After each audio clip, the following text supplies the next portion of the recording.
25 दिसंबर 2018 सुबह के 3:15 बजे विशाखापत्तनम बंदरगाह।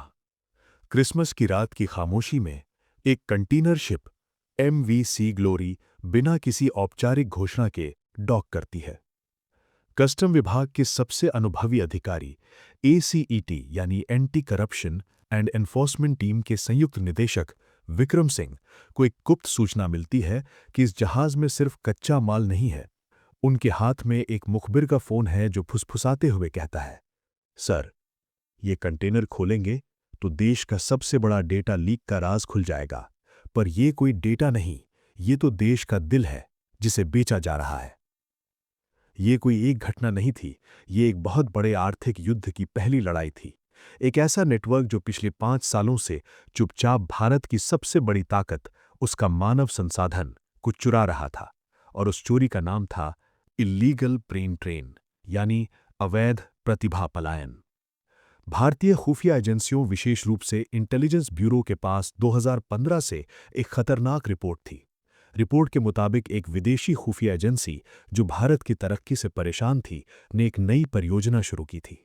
ये कोई सीमा पार घुसपैठ नहीं थी, कोई आतंकी हमला नहीं था। इस बार हथियार था डेटा और दिमाग। उनका मकसद साफ था, भारत के रणनीतिक क्षेत्रों, रक्षा, अंतरिक्ष, परमाणु ऊर्जा और आर्टिफिशियल इंटेलिजेंस में काम कर रहे वैज्ञानिकों और इंजीनियरों की पहचान करना, उनकी कमजोरियों का फायदा उठाना और उन्हें भारत से बाहर निकालकर प्रतिस्पर्धी देशों की सेवा में लगाना।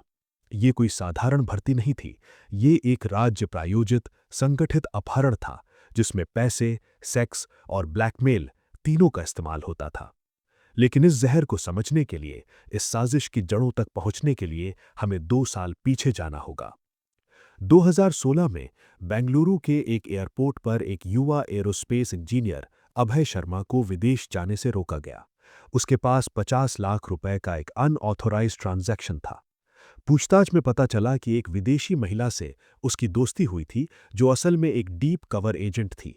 उसने अभय को इसरो के एक गुप्त प्रोजेक्ट की डिटेल देने के एवज में विदेश में नौकरी और पैसे का झांसा दिया था। अभय तो पकड़ा गया, लेकिन उसकी कहानी ने एक बड़े नेटवर्क की ओर इशारा किया। इस नेटवर्क का कोई नाम नहीं था, खुफिया एजेंसियों ने इसे कोड नेम दिया। ये नेटवर्क बेहद चालाकी से बनाया गया था। इसके 3 मुख्य हिस्से थे। सोर्सिंग यानी भारत में, ये लोग भारत के टियर 1 शहरों में घुसे हुए थे। वैज्ञानिक सम्मेलनों, रिसर्च लैब्स और यहाँ तक कि सोशल मीडिया प्लेटफॉर्म्स पर नजर रखते थे। वे उन लोगों को टारगेट करते थे जो अपनी नौकरी से असंतुष्ट थे या जिन पर कर्ज का बोझ था। ये काम करने वाले लोग ट्रेंड साइकोलॉजिस्ट थे। वो महीनों तक टारगेट के साथ दोस्ती निभाते, उसके सपनों और कमजोरियों को समझते। ट्रांजिट यानी नेपाल और बांग्लादेश, एक बार टारगेट तैयार हो जाता तो उसे भारत से बाहर निकालने का प्लान बनता था। नेपाल बॉर्डर इसका सबसे सक्रिय रूट था।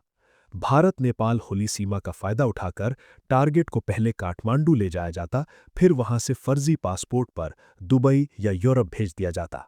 बांग्लादेश का रास्ता पश्चिम बंगाल और पूर्वोत्तर राज्यों से होकर जाता था, जहां म्यांमार के रास्ते समुद्री मार्ग से लोगों को ढोया जाता था। डेस्टिनेशन यानी विदेश में, ये पूरे नेटवर्क का मास्टरमाइंड था। एक नाम जो खुफिया एजेंसियां सालों से ढूंढ रही थीं, उसे कोड नेम दिया गया था द प्रोफेसर। वो कभी सामने नहीं आता था। वो दुबई या यूरोप के किसी शहर में बैठकर पूरे ऑपरेशन को दूर से कंट्रोल करता था। उसके पास हर टारगेट की डिटेल फाइल होती थी और हर सफल ट्रांजिट पर वो हैंडलर्स को भारी कमीशन देता था। NIA की जांच, नेशनल इन्वेस्टिगेशन एजेंसी की जांच। NIA 2016 से ही इस नेटवर्क के पीछे लगी हुई थी, लेकिन ये नेटवर्क सेल बेस्ड स्ट्रक्चर पर चलता था। हर सेल को दूसरी सेल के बारे में नहीं पता था। एक छोटा तस्कर पकड़ा जाता तो वो सिर्फ अपने कॉन्टैक्ट का नाम बता पाता, पूरे नेटवर्क का नहीं। फिर 2017 में एक बड़ी गलती हुई। कोलकाता में एक युवा रिसर्च स्कॉलर, जिसे विदेश में नौकरी का झांसा दिया गया था, जाने से पहले अपने दोस्त को एक एन्क्रिप्टेड ऐप पर मैसेज किया। दोस्त को शक हुआ और उसने पुलिस को सूचना दी। पुलिस ने एयरपोर्ट पर स्कॉलर को रोक लिया। पूछताछ में पता चला कि एक नाम था रजनीश झा, जो एक ट्रैवल एजेंट था, लेकिन असल में वो नेटवर्क का भारत में ऑपरेटर था। रजनीश की गिरफ्तारी से NIA को पहली बड़ी सफलता मिली। उसके पास एक लैपटॉप मिला जिसमें 20 से ज्यादा वैज्ञानिकों और इंजीनियरों की डिटेल्ड फाइल थी। ये सभी इसरो, डीआरडीओ और निजी एरोस्पेस कंपनियों में काम कर रहे थे। एनआईए ने रजनीश को नहीं हिलाया। उसकी निगरानी शुरू की, उसके फ़ोन टैप किए गए, उसकी यात्राएं ट्रैक की गईं। महीनों की निगरानी के बाद रजनीश के जरिए एनआईए नेपाल के काठमांडू में एक और नाम तक पहुंची, कैलाश सिंह, एक फर्जी नागरिकता दस्तावेज बनाने वाले गिरोह का सरगना। लेकिन द प्रोफेसर तक अभी पहुंचना बाकी था।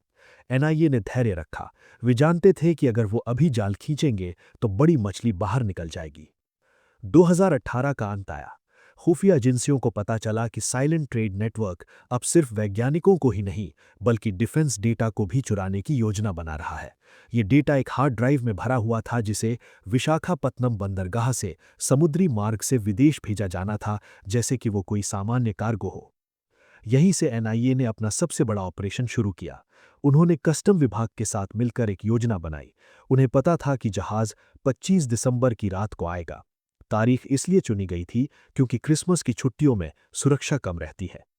25 दिसंबर की रात 3:15 पर जैसे ही एमवीसी ग्लोरी ने लंगर डाला, विक्रम सिंह की टीम ने काम शुरू कर दिया। उन्होंने कंटेनर नंबर GTU 7890 को आइसोलेट किया। जब कंटेनर खोला गया तो अंदर स्क्रैप मेटल की बोरियां थीं, लेकिन जब बोरियों को हटाया गया तो उनके नीचे एक high tech thermal insulated box मिला। उसे खोला तो अंदर था एक छोटा सा ब्लैक हार्ड ड्राइव। यह हार्ड ड्राइव कोई साधारण ड्राइव नहीं थी। इसमें देश के 5 सबसे संवेदनशील रक्षा परियोजनाओं का पूरा डेटा था, जिसमें एक नई मिसाइल सिस्टम की डिजाइन भी शामिल थी। ये डेटा चुराने के लिए एक साजिश रची गई थी, जिसमें एक सीनियर रक्षा कर्मचारी भी शामिल था। हार्ड ड्राइव मिलने के बाद एनआईए ने ऑपरेशन क्लीन स्वीप शुरू किया। उसी रात सुबह 4 बजे एनआईए की टीमें 7 अलग-अलग शहरों विशाखापत्तनम, कोलकाता, बेंगलुरु, दिल्ली, लखनऊ, पटना और काठमांडू में एक साथ पहुंची। दिल्ली के एक सरकारी आवास में एक रक्षा मंत्रालय के अधिकारी के मिश्रा को उस वक्त पकड़ा गया जब वो अपने लैपटॉप से डेटा डिलीट कर रहे थे। उनके पास 2 करोड़ रुपए कैश और एक विदेशी बैंक खाते के दस्तावेज मिले। नेपाल के काठमांडू में कैलाश सिंह को उसके फ्लैट से पकड़ा गया। उसके पास 12 फर्जी भारतीय पासपोर्ट, एक प्रिंटिंग प्रेस और 50 लाख रुपए के नकली नोट मिले। कोलकाता में रजनीश झा को फिर से हिरासत में लिया गया, जिसने पूछताछ में और भी नाम बताए। विशाखापत्तनम बंदरगाह पर जहाज के चीफ ऑफिसर को गिरफ्तार किया गया, जिसने ये कंटेनर बिना स्कैनिंग के लादने की व्यवस्था की थी। उस रात कुल 18 लोग गिरफ्तार हुए, लेकिन सबसे बड़ी मछली द प्रोफेसर अभी भी बाहर थी। हालांकि एनआईए को उस हार्ड ड्राइव में एक एन्क्रिप्टेड फाइल मिली, जिसे फोरेंसिक टीम ने क्रैक कर लिया। उस फाइल में द प्रोफेसर के असली नाम और लोकेशन का पता चला। वो कोई और नहीं बल्कि डॉक्टर अरविंद श्रीवास्तव था, जो भारतीय मूल का नागरिक था और दुबई में एक प्रतिष्ठित यूनिवर्सिटी में प्रोफेसर था। वो भारत की खुफिया एजेंसियों की नज़रों से बचने के लिए यहीं छिपा हुआ था। एनआईए ने इंटरपोल के जरिए रेड नोटिस जारी किया।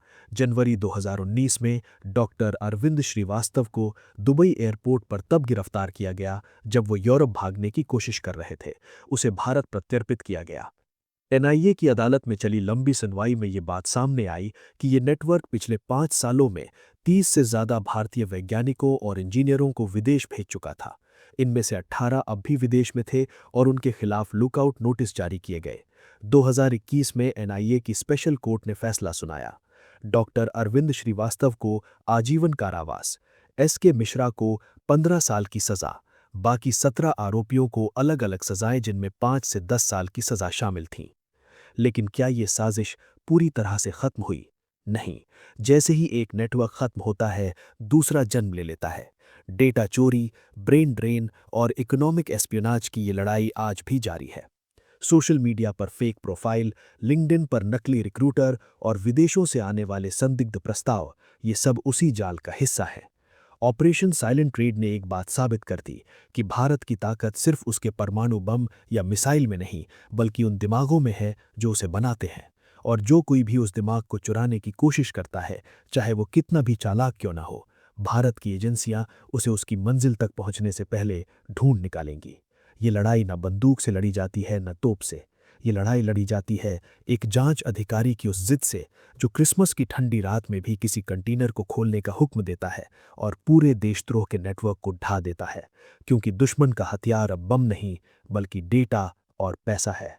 और भारत की ताकत ये है कि वो इस हथियार को भी पहचानता है और उसे नष्ट करना जानता है। जय हिंद।